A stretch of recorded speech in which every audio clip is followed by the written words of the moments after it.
Rasulullah sallallahu alaihi wasallam bersabda, "Man fattara sha'iman kana lahu mithlu ajrihi ghaira annahu la yanqus min ajri shaim syai'an." Yang bermaksud, sesiapa yang memberi makan kepada orang yang berbuka puasa, dia akan mendapat pahala seperti orang itu tanpa mengurangkan sedikit pun pahala orang yang berbuka. Hadis ini menjelaskan kepada kita kelebihan mereka-mereka yang memberi makan kepada orang-orang yang berbuka puasa apabila masuk waktunya. Jadi dalam hadis ini menceritakan bahawa selain daripada kita mendapat pahala puasa kita, kita juga mendapat pahala mereka-mereka yang berpuasa tanpa mengurangkan sedikit pun pahala orang yang berpuasa tersebut untuk mendapatkan kelebihan ia berpuasa walaupun ia berbuka dengan jamuan yang kita sediakan. Dalam hadis yang lain, Rasulullah sallallahu alaihi wasallam menyebut, "Man fattara sha'iman fi Ramadan min kasbil halal."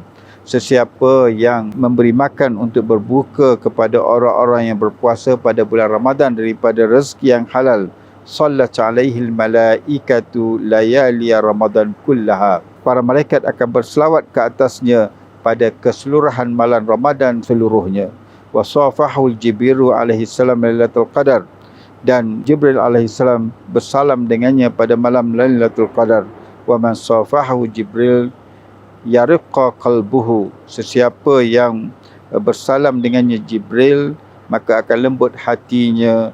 Wa taksur dumu'uhu, akan banyak air matanya, menunjukkan kelembutan hati mereka-mereka yang mendapat ganjaran yang sebegini. Hadis tersebut dihukumkan sebagai dhaif oleh sebahagian ulama. Walau bagaimanapun, dalam kita memberi masyarakat ataupun menjamu mereka yang berpuasa, terdapat beberapa peringkat. Pertamanya, sekiranya kita tidak mampu memadai memberi makanan walaupun sekadar sebiji kurma. Peringkat yang seterusnya, sekiranya kita mampu, kita lebih afdal memberi makanan sehingga mengenyangkan orang-orang yang berbuka. Jadi gunalah peluang keberadaan kita dalam bulan Ramadan ini untuk kita menjamu mereka-mereka berbuka daripada rezeki yang Allah SWT kurniakan kepada kita. Sekian, Assalamualaikum warahmatullahi wabarakatuh.